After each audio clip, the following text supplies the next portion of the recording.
সাভারে মহাসড়কের দুই পাশ চলে গেছে দখলে, গড়ে উঠেছে ছোট বড় নানা স্থাপনা, চলছে ব্যবসা, নিয়ন্ত্রণ করছে চাঁদাবাজরা। ফুটপাতে অধিকার নেই পথচারীর, অনিয়ম ঠেকাতে মাঝে মাঝে অভিযান চললেও পরিস্থিতি বদলায় না।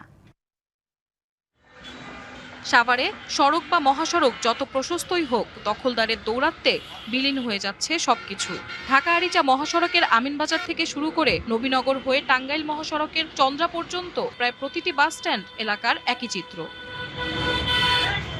রাস্তার ওপর পাশের খালি জায়গা বা ফুটপাতে ভ্যানে, ছাতার নিচে বা অস্থায়ী দোকান তুলে চলছে ব্যবসা। বিভিন্ন স্থানে গড়ে উঠেছে ছোট ছোট দোকান নিয়ে হাট বাজার, এমনকি আড়ত। এসব স্থানে যানজট নিত্যসঙ্গী। ফুটপাত দখল হয়ে থাকায় পথচারীরা হাঁটেন মূল সড়ক দিয়ে। ফুটপাতে এগুলো তো সবাই নিয়মের বিরুদ্ধে দোকানগুলো দিছে। শাকসবজি আলাদা পিছে ময়লা সব ফালায়, এই সমস্যা। ফুটপাতে যে ধরনের ব্যবসায়ী আছে আর অটোরিকশা, সিএনজি থেকে শুরু করে, তো মনে হয় চাহিদা থেকে অনেক বেশি।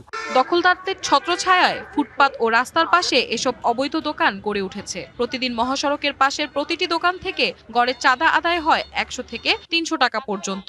রাস্তায় নামাই তাদের কাছ থেকে নিছি, তারা ১৮০ টাকা করে নেয়। ঢাকা আরিচা মহাসড়কের বেশ কিছু শিয়া বাটার ও ভিটামিনে সমৃদ্ধ লিলি বিউটি সোপ, তারুণ্যময় উজ্জ্বল ত্বকের জন্য। দুপাশ অংশে ফুটপাত দখল করে বিভিন্ন অস্থায়ী দোকানপাট, হাটবাজার বসিয়ে একটি মহল কিন্তু সুবিধা নিচ্ছে। এখানে কিন্তু লক্ষ লক্ষ টাকা একটি চাঁদার কারবার কিন্তু হচ্ছে।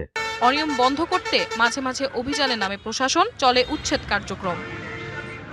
ঢাকা ১৯ আসনের নবনির্বাচিত সংসদ সদস্য ঘোষণা দিয়েছেন মাদক মুক্ত, চাঁদাবাজ মুক্ত, যানজট মুক্ত, নিরাপদ সাভার নগরী গড়ার।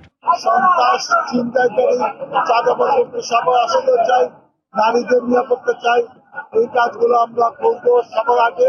মহাসড়ক যেন হয় নিরাপদ, ফুটপাত যেন থাকে পথচারীর জন্য, এমন অবস্থা চান সাভারবাসী। TVC news desk.